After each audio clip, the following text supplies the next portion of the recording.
العالمين والصلاة والسلام على رسوله الكريم أعوذ بالله من الشيطان الرجيم بسم الله الرحمن الرحيم وما لكم لا تقاتلون في سبيل الله والمستضعفين من الرجال والنساء والولدان الذين يقولون ربنا أخرجنا من هذه القرية الظالم أهلها واجعل لنا من لدنك وليا واجعل لنا من لدنك نصيرا صدق الله مولانا العظيم সম্মানিত এই বাজার এলাকার পথচারীবৃন্দ, দোকানদার ভাইরা এবং আমাদের মাইকের আওয়াজ যতদূর যাচ্ছে, যারা আমাদের বক্তব্য শুনছে তাদের সকলকে ইসলামী রীতি অনুযায়ী জানায় আসসালামু আলাইকুম ওয়া রাহমাতুল্লাহ।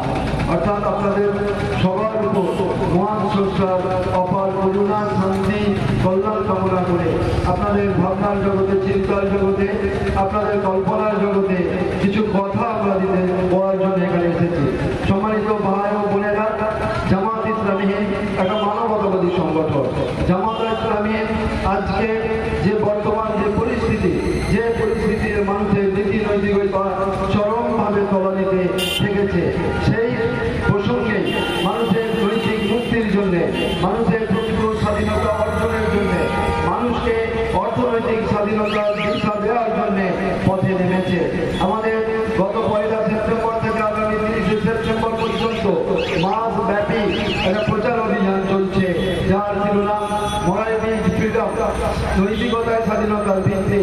এই শিরোনাম উপলক্ষে আজকের এই পথসভা অনুষ্ঠিত হচ্ছে। আমাদের আশা আপনারা কিছুক্ষণ ব্যস্ততম সময়ের মধ্যে থেকে আপনাদের কিছুক্ষণ সময় আপনাদেরই কল্যাণে, মানবতার কল্যাণে, স্বাধীনতার জন্যে, নৈতিকতার উন্নয়নের জন্যে আমাদের কথা আপনারা শুনবেন, এটা অনুরোধ করছি।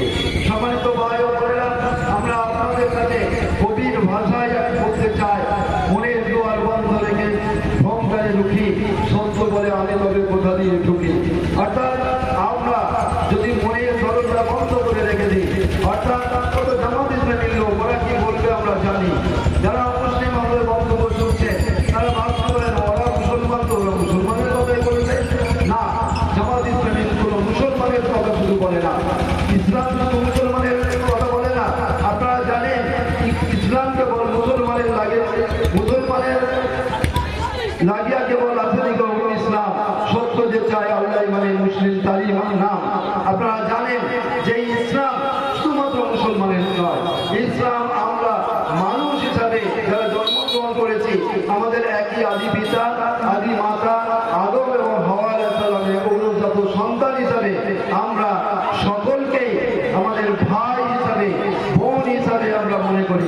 তাই ভাই হিসাবে, বোন হিসাবে আপনাদের কাছে প্রকৃত কল্যাণের পথ, প্রকৃত নৈতিকতার পথ, প্রকৃত শান্তির পথ দেখানোর জন্য আমরা এখানে রাস্তার মোড়ে এসে দাঁড়িয়েছি। আমরা আশা করছি আপনারা আমাদের কথাটা উন্মুক্ত মন নিয়ে, হৃদয়ের দরজা খুলে, মনের দরজা বন্ধ না রেখে যদি শোনেন, কবি বলছেন, তাহলে সত্য আপনার মনে ঢুকতে পারে। তাই কিছুক্ষণ আপনাদের মনটাকে নিরপেক্ষ নিয়ে আমাদের কথা, আমাদের বক্তব্য শোনার জন্য অনুরোধ করছি। সম্মানিত ভাই ও বোনেরা, আমাদের ভারতবর্ষের পরিস্থিতি আপনারা জানেন, যেখানে নারী নির্যাতন, এখানে বধূ হত্যা, এখানে সুদ, ঘুষ, মদ, ব্যভিচার ব্যাপক পরিমাণে চলছে। NCRB, national crime records bureau বলছে যে এখানে প্রতি 3 মিনিটে একজন নারী নির্যাতিত হয়। এখানে প্রতি 17 মিনিটে একটা করে নারী ধর্ষিতা হচ্ছে। এখানে 79 মিনিটে একটা নারী পণপ্রথার বলি হচ্ছে। হয় তারা আত্মহত্যা করছে, না হলে পণের দায়ে পণের টাকা মেটানো না করার জন্য তাদেরকে মেরে দেওয়া হচ্ছে। এই ভয়ঙ্কর পরিস্থিতি আমরা জানি যে এই যে রিপোর্ট, ন্যাশনাল ক্রাইম রেকর্ডস ব্যুরোর রিপোর্ট, NCRB রিপোর্ট, এটা কেবলমাত্র FIR এর রিপোর্ট ধরে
কলকি পুরাণে বলা হয়েছে যে কলকি যুগে কলকি অবতার আসবেন, তার নাম হবে প্রশংসিত।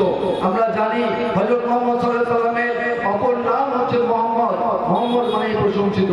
তার মায়ের নাম হবে সুমতি বা সৌমবতী, আরবিতে আমিনা। আমিনা নাম হচ্ছে, আমিনা মানে হচ্ছে সুমতি বা সৌমবতী। তিনি ব্রাহ্মণ ঘরে, উচ্চ বংশীয় ব্রাহ্মণ ঘরে জন্মগ্রহণ করবেন কলকি পুরাণ বলছে। অর্থাৎ আমরা দেখছি প্রফেট হযরত মুহাম্মদ সাল্লাল্লাহু আলাইহি ওয়াসাল্লাম, যাকে আমরা কলকি অবতার হিসাবে দাবি করি, সেই হযরত মুহাম্মদ সাল্লাল্লাহু আলাইহি ওয়াসাল্লাম মক্কার উচ্চ বংশীয় ব্রাহ্মণ বংশে তিনি জন্মগ্রহণ করেছিলেন। তার মানে পিতা এবং তার ঠাকুরদা তারা ছিল মক্কার যে মূর্তিগুলো ছিল তাদের পূজারী ছিল। এই ব্রাহ্মণ বংশে তিনি জন্মগ্রহণ করেছেন। সম্মানিত ভাই ও বোনেরা, আরো অনেক তথ্য আছে যেটা এই পথের উপরে দাঁড়িয়ে বিস্তারিতভাবে বলা সম্ভব নয়। তাই আমরা বলতে চাই যে কলকি অবতারের পথ এবং মতকে আমরা যদি হিন্দু মুসলিম নির্বিশেষে সকলেই মেনে নিতে পারি, তো তাহলে আমাদের এই সমাজ, আমাদের দেশ, আমাদের রাজ্য, আমাদের গ্রাম, আমাদের পরিবার শান্তির হবে, নৈতিকতা যুক্ত হবে, এখানে কল্যাণ বয়ে আসবে। তাই আমরা জামাত ইসলামীদের পক্ষ থেকে আপনাদের সকলকে কলকি অবতার হিসেবে হযরত মুহাম্মদ সাল্লাল্লাহু আলাইহি ওয়াসাল্লামকে জানার এবং বোঝার আমরা আহ্বান জানাচ্ছি। সম্মানিত ভাই ও বোনেরা, ভারতবর্ষের অর্থনৈতিক অবস্থা এমন জায়গায় পৌঁছেছে, আপনারা দেখছেন যে একদিকে টাকার পাহাড় আছে, একদিকে 10 তলা আর একদিকে 10 তলা অবস্থা। এই জায়গায় যে ধনীর কুকুর বাচ্চা, ধনীর বিড়াল বাচ্চা ইলিশ মাছ মাংস দিয়ে ভাত খাচ্ছে, আর গরিব মানুষের আদম সন্তান মানুষ বাচ্চা শুধু ডাল ভাত একটু পাচ্ছে না। এই অবস্থা দাঁড়িয়েছে। সম্মানিত ভাই ও বোনেরা, অত্যন্ত দুঃখের সঙ্গে, অত্যন্ত বেদনার সঙ্গে আমরা জানাতে চাই, এখনো এমন ঘটনা ঘটে যে 5 স্টার হোটেলের পাশে অনেক মানুষ অপেক্ষা করে থাকে ওই হোটেলের উচ্ছিষ্ট খাবারগুলো কুড়িয়ে নিয়ে গিয়ে তাদের সন্তানগুলোকে খাওয়াবে বলে। এই রকম অবস্থা আছে। একদিকে 10 তলা, একদিকে 10 তলা, একদিকে টাকার পাহাড় আছে, আর একদিকে মানুষের মাথা গোজার ঠাঁই নেই। এই অবস্থা দাঁড়িয়েছে।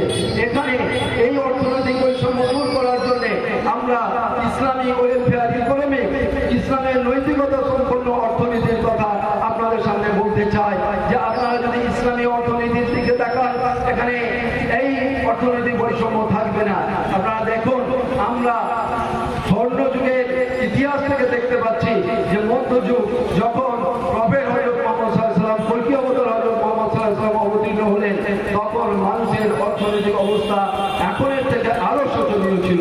কিন্তু তিনি তার 40 বছরের জীবনে যেটা দেখেছেন, তার নবুয়তি জীবনে অর্থাৎ প্রফেট হিসাবে তাকে যখন মনোনীত করা হলো, সেই 25 বছরের মধ্যে অর্থনৈতিক অবস্থা এমন জায়গায় পৌঁছালো যে সেখানে জাকাত নেওয়ার মতো লোক পাওয়া যায় না।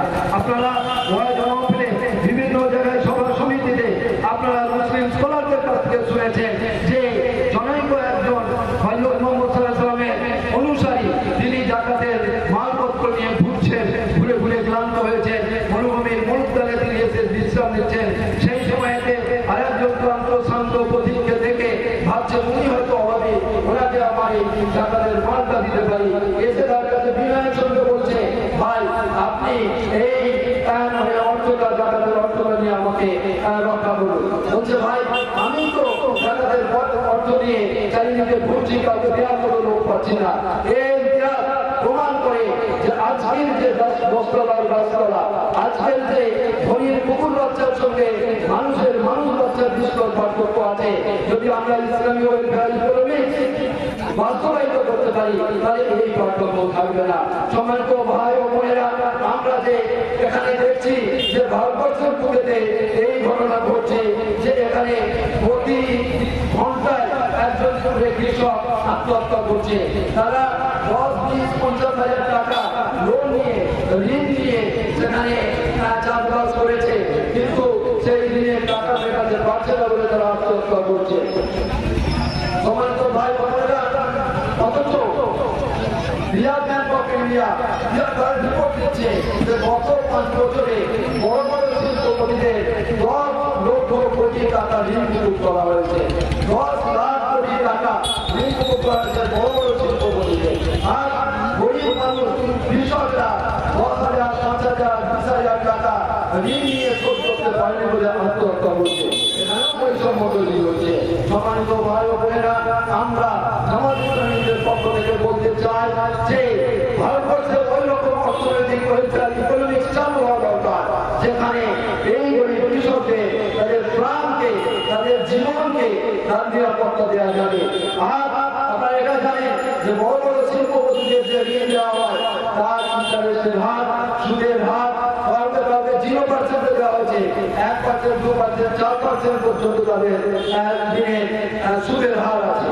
অথচ কৃষকরা যারা আমাদের যাদের পরিশ্রমের ফল হিসাবে আমরা খেয়ে করে বেঁচে আছি সেই কৃষকরা যখন ঋণ নেয় তাদেরকে 12, 14, 16, 18, 20% পর্যন্ত তাদেরকে ঋণ দিতে হয়, সুদ দিতে হয়। এই মত বৈষম্য অর্থাৎ ভারতবর্ষের পরিস্থিতি এইরকম দাঁড়িয়েছে যে যার আছে কিছু তার হবে কিছু, যার নেই কিছু তার যাবে কিছু। এখানে তেলা মাথায় তেল দেওয়া হয়, বড় লোকদের তাদের ব্যবসা আরো বাড়ানোর জন্য তাদের ঋণ দেওয়া হচ্ছে প্রায় বিনা সুদেতে। অথচ গরিবরা যারা খেয়ে পরে বেঁচে থাকার জন্য তাদের ঋণ দরকার তাদের ঋণ দেওয়া হচ্ছে অনেক বেশি সরাসরি। এটা গেল ব্যাংকের হিসাব। অনেকে যারা আছে আরো আছে তারা 6টা সুদে টাকা দেয়, তাদের তো অবস্থা আরো খারাপ। সম্মানিত ভাই বোনেরা, আমরা যদি গ্লোবাল হাঙ্গার ইন্ডেক্স বিশ্ব ক্ষুধা সূচক দেখি 2023 রিপোর্ট অনুযায়ী 125টা দেশের মধ্যে পৃথিবীর 125টা দেশের মধ্যে সমীক্ষা চালানো হয়েছে।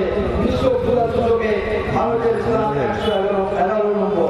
অর্থাৎ এখানে বিশ্ব ক্ষুধা সূচকে ভারতের বাসী অত্যন্ত খারাপ জায়গায় আছে।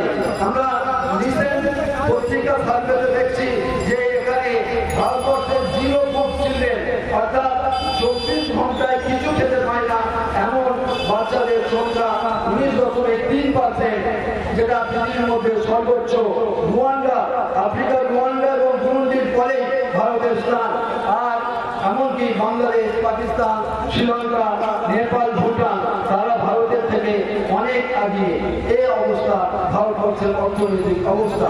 আমরা 2011 আদম সময়তে দেখছি এখানে 1 কোটি শিশু শ্রমিক ছিল। এখানে দেখা যাচ্ছে যে নারী সুরক্ষার ব্যাপারে 2023 সালে ইন্ডিয়া টুডে ডেটা ইন্টেলিজেন্স একটা সমীক্ষা চালিয়েছিল। ভারতে নারী সুরক্ষায় অবস্থা খুবই খারাপ। 177টা দেশের মধ্যে সমীক্ষা চালানো হয়েছে, তার মধ্যে ভারতের স্থান 128 নম্বরে। অবস্থা খুব খারাপ। উমেন পিস সিকিউরিটি ইন্ডেক্স অর্থাৎ নারীদের নিরাপত্তার ক্ষেত্রে পৃথিবীর মধ্যে সব থেকে খারাপ দেশ আছে 10টা। সেই 10টা খারাপ দেশের মধ্যে হচ্ছে ভারতবর্ষ আছে। পরিবেশ দূষণের দিক থেকে ভারতবর্ষ 1 নম্বরে আছে। এনভায়রনমেন্ট পারফরমেন্স ইন্ডেক্স এই অনুযায়ী 180টা দেশের মধ্যে সমীক্ষা করা হয়েছে আর ভারতের স্থান হচ্ছে 180। অর্থাৎ পৃথিবীর মধ্যে সব থেকে দূষিত দেশ হচ্ছে ভারতবর্ষ। সম্মানিত ভাই বোনেরা, যে সমস্ত হিন্দু ভাই বোন এবং মুসলমান ভাই বোন আমাদের বক্তব্য শুনছেন, আমরা জামাত ইসলামীদের পক্ষ থেকে বলতে চাই আমাদের প্রিয় জন্মভূমি ভারতবর্ষ, এই পবিত্র ভারতবর্ষ যেটা ধর্মের দেশ, যেটা গর্বের দেশ, যে দেশে ইউনিটি ইন ডাইভার্সিটি বিরাজমান আছে, বৈচিত্র্যের মধ্যে ঐক্য আছে। এখানে বিভিন্ন ভাষাভাষীর মানুষ বাস করে, এখানে বিভিন্ন পোশাক আশাক করা মানুষ বাস করে, এখানে নানা রকম খাদ্য পথের মানুষ বাস করে। এটা ভারতের ঐতিহ্য, এটা সুমহান ঐতিহ্য। এবং আমি এই ভারতবর্ষ হিসাবে ভারতের সুমহান ঐতিহ্যের অধিকারী হিসাবে আমি গর্বিত যে আমার দেশ গোটা পৃথিবীর মধ্যে ইউনিটি ইন ডাইভার্সিটিতে বৈচিত্র্যের মধ্যে ঐক্যে অতুলনীয়। কিন্তু লজ্জার সঙ্গে দুঃখের সঙ্গে বলা যাচ্ছে যে এখানে এত সমস্যা আছে, অথচ আমাদেরকে হিন্দু মুসলিম চুরচুরি দিয়ে এমন বোঝানো হচ্ছে যে এখানে যেন আর কিছু সমস্যা নেই, এখানে শুধু হিন্দু এবং মুসলিম সমস্যা। আপনারা দেখুন, ভারতবর্ষে 1000 বছরের মতো মুসলিমরা শাসন করে গিয়েছিল, সেখানে হিন্দু খাতরে মেহাল কোনোদিনই আওয়াজ ওঠেনি। আজকের স্বাধীন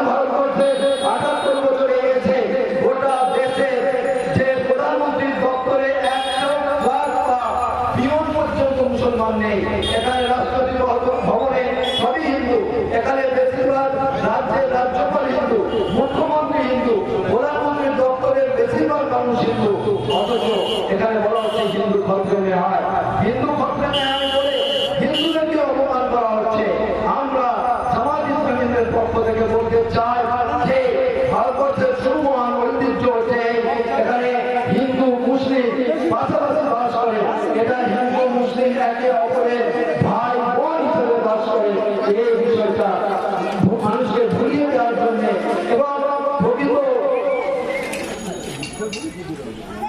এবং হ্যালো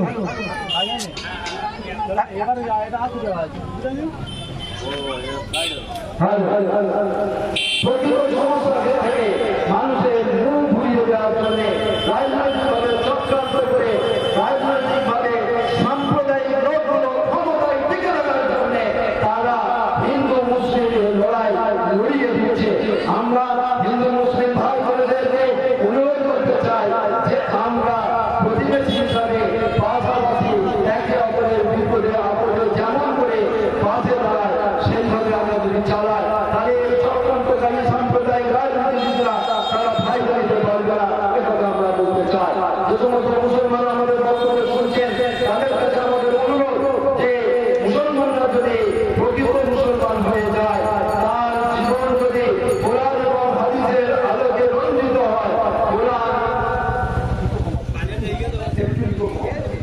কোরআন হাদিসের আলোকে তার জীবন যদি রাইয়ে ওঠে, তাকে হিন্দু মুসলিম নির্বিশেষে সবাই মাথায় তাজ করে রাখবে, মাথায় মণি করে রাখবে।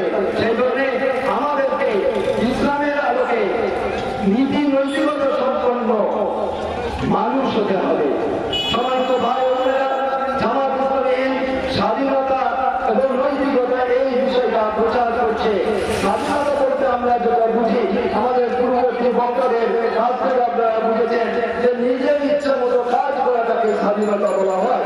সম্মানিত ভাই ও বোনেরা, আপনাদেরকে আমরা বিখ্যাত বিশ্ববিখ্যাত নাট্যকার জর্জ বার্নার শর লেখা ফ্রিডম নামক বিলম্ব আপনাদেরকে বলে নিতে বলছি যে ফ্রিডম প্রবন্ধে জর্জ বার্নার শ বলছেন যে মানুষ কখনোই পুরোপুরি স্বাধীন হতে পারে না। এই নিজের ইচ্ছা মতো কাজ মানুষ কখনোই করতে পারে না। উদাহরণ হিসেবে তিনি বলেছেন, আমরা প্রত্যেকটা মানুষ শরীরের প্রয়োজনে আমাদের কমপক্ষে দিনে 8 ঘন্টা চলে যায়। আমাদের খেতে দিলে খেতে হয়, ঘুম দিলে ঘুমোতে হয়, ক্লান্ত হলে বিশ্রাম নিতে হয়। কমপক্ষে 8 ঘন্টা আমাদের শরীরে অধীন থাকতে হয়। আমাদের শরীরে প্রয়োজন পূরণ করতে গিয়ে শরীরের দাসত্ব তিনি করতে হয়। তিনি বলছেন এটা হচ্ছে ফিজিক্যাল স্ট্রাগল, শারীরিক দাসত্বটা করতেই হয়। কোনো ভাই কোনো বোন হিন্দু হতে পারে, মুসলিম হতে পারে, শিক্ষিত হতে পারে, অশিক্ষিত হতে পারে, উচ্চ শিক্ষিত হতে পারে, সে যদি বলে যে আমি এই নিয়ম মানি না, আমি স্বাধীন, আমি খাবো না। মেডিকেল সায়েন্স বলছে যে কোনো একটা মানুষ যদি 8 দিন পর পর কোনো কিছু না খেয়ে থাকে, না পান করে থাকে, তার মৃত্যু অনিবার্য। তাহলে এখানে আমরা দেখছি যে আমার শরীরের প্রয়োজন মতো আমাকে খেতে হয়, এই দাসত্ব আমাকে করতেই হবে। সম্মানিত ভাই ও বোনেরা, এখন আওয়াজ উঠেছে my body my choice my decision. আমার শরীর আমার চয়েস, আমার পছন্দ, আমার সিদ্ধান্ত। আমি কেমন কাপড় পরবো, আমি কেমন ভাবে চলবো, আমি হাফ প্যান্ট পরবো না ফুল প্যান্ট পরবো, আমি ছেঁড়া প্যান্ট পরবো না ফুল প্যান্ট ভালো প্যান্ট পরবো, ভালো কাপড় পরবো, এটা আমার ডিসিশন। সম্মানিত ভাই ও বোন, এটা আমরা বলতে চাই এটা কোনো মতেই সম্ভব হতে পারে না। এটাকে স্বাধীনতা বলে না, বরং এটা স্বেচ্ছাচারিতা, এটা উলঙ্গ করা। আমি একটা আপনাদের কাছে যুক্তি হিসাবে উদাহরণ তুলে করতে পারি। আমার সামনে এই টোটো আছে, এই টোটোওয়ালা যদি বলে টোটো আমার, মাই টোটো মাই চয়েস মাই ডিসিশন, আমি টোটোটা ডান দিকে চালাবো না বাম দিকে চালাবো, আমি টোটোটা উল্টে চালাবো না সোজা চালাবো, এটা আমার সিদ্ধান্ত। আপনারা অবশ্যই বলবেন এই টোটোওয়ালা এই রোড সেফটি রুল অর্থাৎ রোড নিরাপত্তা, রাস্তা নিরাপত্তার নিয়মকে লঙ্ঘন করছে, ওকে অবিলম্বে কি করতে হবে, আটক করতে হবে, শাস্তি দিতে হবে। কারণ কি, ও যদি বাম দিক দিয়ে গাড়ি না চালিয়ে ডান দিক দিয়ে চালায়, তাহলে অ্যাক্সিডেন্ট ঠিক তেমন ভাবে এখানেও আমরা কি স্বাধীন নই, আমরা রয়েছে রুলস মানতে বাধ্য। আবার এমন দেশ আছে যেখানে ডান দিক দিয়ে গাড়ি চালানোর নিয়ম, সেখানে গিয়ে আমি বলতে পারবো না যে মাই ডিসিশন, আমি কোন দিক দিয়ে গাড়ি চালাবো, আমার সিদ্ধান্ত, আমি ডান দিক দিয়ে চালাবো না বাম দিক দিয়ে চালাবো, এটা আমাকে সিদ্ধান্ত নিতে হবে। সেখানকারে দেশের আইন অনুযায়ী তাকে গাড়ি চালাতে দেবে না। সম্মানিত ভাই ও বোনেরা, আমরা এই দেশের অধিবাসী, স্বাধীন দেশের স্বাধীন নাগরিক। আমার স্বাধীনতা ভোগ করতে গিয়ে আমি বলবো আমি স্বাধীন দেশের স্বাধীন নাগরিক, আমি এখানে অন্য দেশে যাব, আমি এখানে পাসপোর্ট আইন মানি না, আমি এখানে ভিসা আইন মানি না। আপনি যদি কথা বলেন, আপনি কথা বললে আপনি পার পাবেন না। আপনি দেশ তৈরি হিসাবে আপনার বিরুদ্ধে তকমা লাগাতে হবে, তাহলে আপনি বলবেন যে এই নিয়ম আমাকে মেনে চলতে হবে। সম্মানিত ভাই ও বোনেরা, আমরা এই কথাটাই বলতে চাই যে মানুষ নিজের ইচ্ছা মতো চলতে পারে না, সে স্বেচ্ছাচারী হতে পারে না, তাকে বেশ কিছু নিয়ম কানুন মেনে চলতে হবে, নীতি নৈতিকতা ফলো করতে হবে, অনুসরণ করতে হবে। এই কথাটাই বলা হয়েছে অ্যাডভান্স অক্সফোর্ড ডিকশনারিতে।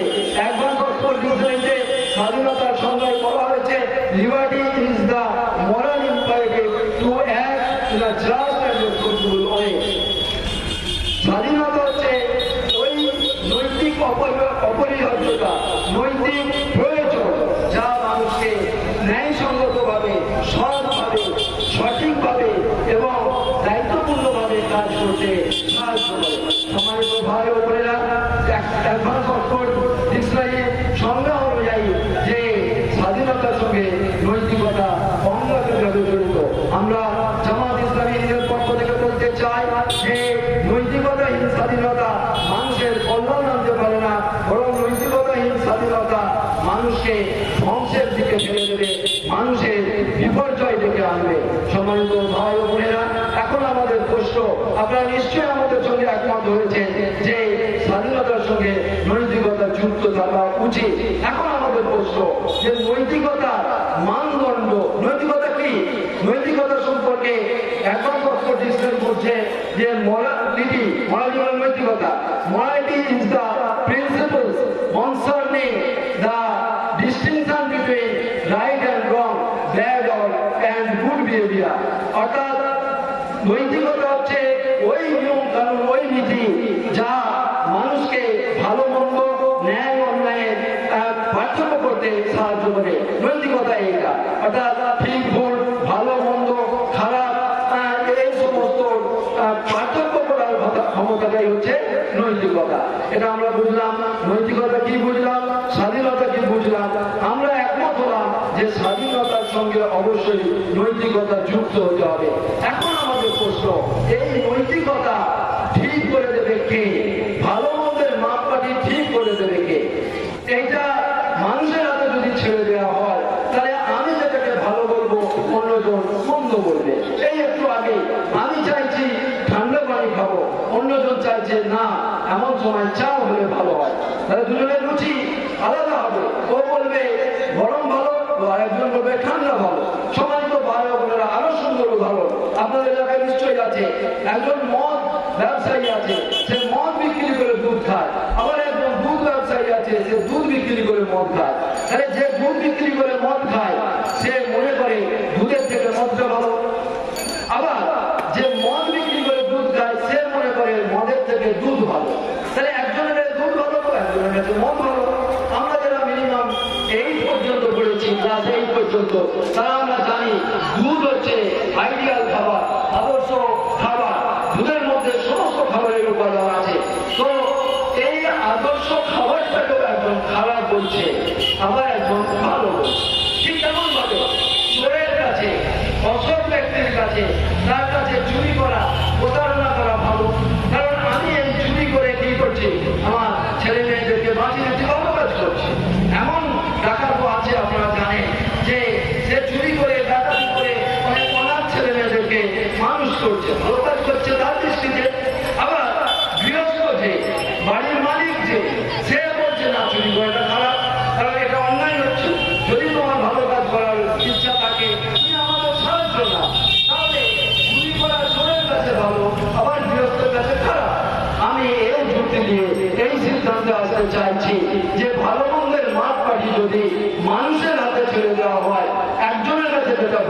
অন্যজনের কাছে সেটা খারাপ হবে। অর্থাৎ তাহলে ভালো মন্দের মাপকাঠি দেওয়ার মালিক কে?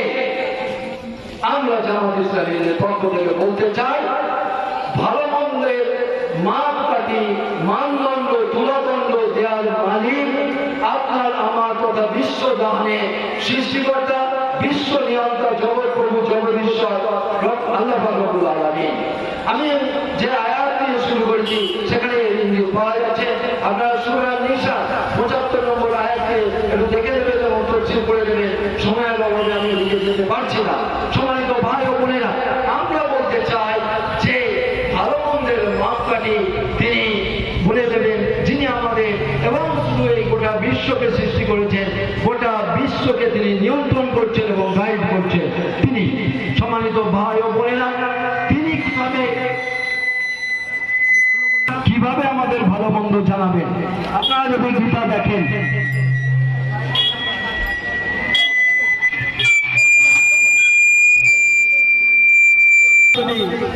গীতা দেখেন, গীতাতে বলা হচ্ছে জলা জলাই ধর্মস্ব গ্লানি ভবতে ভারত দানবাং দলরাং সাধুরাং পরিত্রাং সম্ভবাং যুগে যুগে। অর্থাৎ পৃথিবীর যেখানে যেখানে যেখানে যেখানে ধর্মের গ্লানি ঘটে, যেখানে যেখানে অশান্তি বিরাজ করে, যেখানে যেখানে অন্যায় বেড়ে ওঠে, সেখানে দানবকে দমন করার জন্য, অর্থাৎ খারাপ মানুষদেরকে নিয়ন্ত্রণ করার জন্য, খারাপ মানুষদের শাস্তি দেওয়ার জন্য, এবং সাধু সাধু মানে এখানে ভালো মানুষদের সৎ মানুষদের রক্ষা করার জন্য সম্ভব আমি যুগে যুগে অবতার প্রেরণ করি। অর্থাৎ ঈশ্বর, মহান ঈশ্বর আল্লাহ পাক রব্বুল আলামিন যুগে যুগে মানুষকে অশান্তির পথ থেকে শান্তির পথ দেখানোর জন্য, অনৈতিক পথ থেকে নৈতিকতার পথে আনার জন্য, খারাপ থেকে ভালোর দিকে আনার জন্য যুগে যুগে প্রফেট, পয়গম্বর, বার্তাবাহক পাঠিয়েছে। সেই আমরা জানি, আমি আমার বক্তব্যের শুরুতে বলেছি যে লাস্ট প্রফেট, শেষ পয়গম্বর, কল্কি অবতার হযরত মুহাম্মদ সাল্লাল্লাহু আলাইহি ওয়াসাল্লাম। তাই মহান স্রষ্টার পক্ষ থেকে শেষ অবতার, শেষ প্রফেট যে হযরত মুহাম্মদ সাল্লাল্লাহু আলাইহি ওয়াসাল্লাম, তার আনিত জীবন ব্যবস্থা ইসলাম, এবং ইসলামকে আমরা পাবো কোরআন এবং হাদিসের মাধ্যমে। আমরা জামাত ইসলামীদের পক্ষ থেকে বলতে চাই যে আপনি যদি এই প্রকৃত স্বাধীনতা লাভ করতে চান, আপনি যদি নৈতিকতা সম্পন্ন উন্নত ভারত করতে চান, আপনি যদি নৈতিকতা সম্পন্ন পরিবার করতে চান, তাহলে আপনাকে কোরআন এবং হাদিস জানতে এবং বুঝতে হবে। আমরা অমুসলিম ভাইদেরকে কোরআন এবং হাদিস জানার, বোঝার এবং পড়ার উদাত্ত আহ্বান জানাচ্ছি। সেই সাথে সাথে মুসলমানদের কাছে আহ্বান জানাচ্ছি, তারা কোরআন হাদিস পড়ে বুঝে সেই অনুযায়ী নিজেদের জীবনকে যেন রঞ্জিত করে। সম্মানিত ভাই ও বোনেরা, আমরা এ কথা বলতে চাই যে যদি একটা উদাহরণ নিয়েই আমি আমার বক্তব্য শেষ করব, যদি আমরা কোরআন হাদিসের আলোকে, ইসলামের আলোকে নিজেদের জীবন রাখতে পারি, তো তাহলে এই পৃথিবী চেঞ্জ হয়ে যাবে। আমার ভারত, আমার জন্মভূমি পরিবর্তন হয়ে যাবে। কবির ভাষায় সুজলং সুফলং শস্য শ্যামলং হয়ে যাবে। কিভাবে? আপনারা দেখুন, মায়েদের এখানে ইজ্জত নেই, নারীর এখানে সম্মান নেই, অথচ এর থেকে খারাপ অবস্থা ছিল হযরত মুহাম্মদ সাল্লাল্লাহু আলাইহি ওয়াসাল্লাম যখন তিনি ইসলাম প্রচার শুরু করলেন, তার আগে পর্যন্ত তখন নিজের মায়ের সঙ্গে ব্যভিচার করত তার সন্তানেরা, এবং সেই ব্যভিচার করে সেটার উপরে কবিতা লেখা হতো, এবং সেই কবিতা কাবা ঘরেতে টাইয়ে দেওয়া হতো। বছরের একটা নির্দিষ্ট দিন যে উৎসব হয়, সেই উৎসবের দিনে বিচার করা হতো কার কবিতাটা সব থেকে ভালো হয়েছে, অর্থাৎ কে তার মায়ের সঙ্গে সব থেকে খারাপ, মানে আমাদের ভাষায় নিকৃষ্ট, ওদের ভাষায় সব থেকে ভালো করে ব্যভিচার করেছে, তাকে পুরস্কৃত করা হতো। এই মা যখন ইসলামের শিক্ষা, কল্কি অবতার হযরত মুহাম্মদ সাল্লাল্লাহু আলাইহি ওয়াসাল্লাম বললেন যে মায়ের পায়ের তলায় সন্তানের জান্নাত, এই অবস্থা যখন তৈরি হলো, তখন মানুষের মধ্যে এত পরিবর্তন এলো যে সেখানে মা তার ইজ্জত মর্যাদা এইভাবে পেল। একটা উদাহরণ আপনাদের সামনে পেশ করছি। বিশ্ববিখ্যাত পণ্ডিত মানুষ, ইসলামের পণ্ডিত, তিনি তার অসুস্থ মা তার কাছ থেকে পানি চেয়ে ঘুমিয়ে পড়েছে। ছেলে পানি এনে দেখছে মা ঘুমোচ্ছে।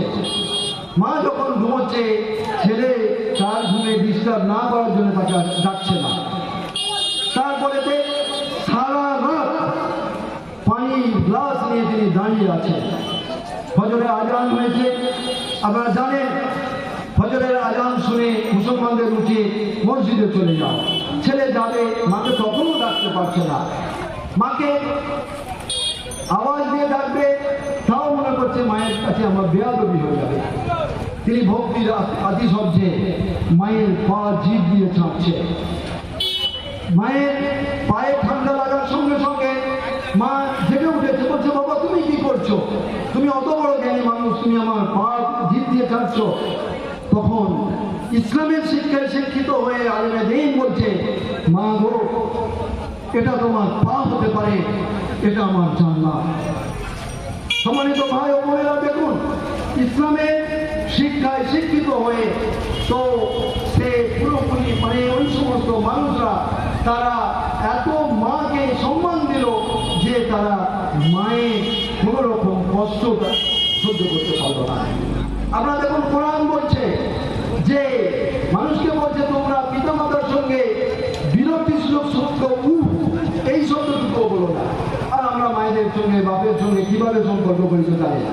আপনারা জেনে রাখুন, মুসলমানদেরকে বিশেষ করে আমি বলছি যে আমরা যতই নেকির কাজ করি, নামাজ হজ যাকাত যতই করি, আমাদের বাপ আমাদের মা যদি আমাদের উপরে অসন্তুষ্ট থাকে, আমরা কোনোদিন জান্নাতে যেতে পারবো না। প্রিয় ভাই বোনেরা, আমার নামাজ হজ যাকাত যতই থাকুক, যদি আমার হাত থেকে প্রতিবেশী নিরাপদ না থাকে, আমি জান্নাতে যেতে পারবো না। নবী সাল্লাল্লাহু আলাইহি ওয়াসাল্লাম বলছেন, আল্লাহর কসম ওই ব্যক্তি মুসলমান নয়, আল্লাহর কসম ওই ব্যক্তি মুসলমান নয়, আল্লাহর কসম ওই ব্যক্তি মুসলমান নয় যার হাত থেকে তার প্রতিবেশী নিরাপদ নয়। আমরা এই আয়াতের এই হাদিসের আলোকে হিন্দু মুসলিম নির্বিশেষে সমস্ত মানুষকে জামাত ইসলামীদের পক্ষ থেকে বলতে চাই, আমরা একে অপরের প্রতিবেশী। আমরা যদি একে অপরের হাত থেকে, একে অপরের কথা থেকে, একে অপরের ব্যবহার থেকে নিরাপদ না হই, আমি কিন্তু স্বর্গে যেতে পারবো না। তাই সমস্ত মানুষকে সমস্ত প্রতিবেশীর সঙ্গে উত্তম আচরণ করার শিক্ষা দেওয়া হচ্ছে। জামাত ইসলামী সারা ভারতবর্ষের বিভিন্ন প্রান্তে এই সমস্ত নৈতিকতার শিক্ষা দেওয়ার জন্য পথে নেমেছে। আমাদের আশা যে আপনারা দীর্ঘক্ষণ আমাদের বক্তব্য শুনেছেন। শোনার নাম ইসলাম নয়, মানার নাম ইসলাম। আপনারা নিজের যদি পরিবারকে সুন্দর পরিবার তৈরি করতে চান, যে পরিবার দেখলে পিতা মাতাকে তারা সম্মান করবে, বড়দের সম্মান করবে, ছোটদের ভালোবাসবে। নবী সাল্লাল্লাহু আলাইহি ওয়াসাল্লাম বলছেন, যারা বড়দের সম্মান করে না, ছোটদের ভালোবাসে না, সে আমার উম্মত নয়, সে আমার অনুসারী নয়। অর্থাৎ এরা তার সমস্ত মানুষকে, বয়স্কদেরকে সম্মান করার জন্য আমরা অনুরোধ করছি, ছোটদের স্নেহ করার জন্য, ভালোবাসার জন্য অনুরোধ করছি। অসংখ্য নৈতিকতা ইসলামের মধ্যে আছে, এই পথের মোড়ে দাঁড়িয়ে সবকিছু করে শেষ করা যাবে না। সম্মানিত ভাই বোনেরা, আপনাদেরকে আমরা কোরআন এবং হাদিস জানার, বোঝার, সেই পড়ার এবং মুসলমানদেরকে সেই অনুযায়ী আমল করার, উত্তম চরিত্র গঠন করার অনুরোধ জানিয়ে সকলকে জামাত ইসলামীদের পক্ষ থেকে শুকরিয়া, কৃতজ্ঞতা, ধন্যবাদ, মোবারকবাদ জানিয়ে আমি আমার বক্তব্য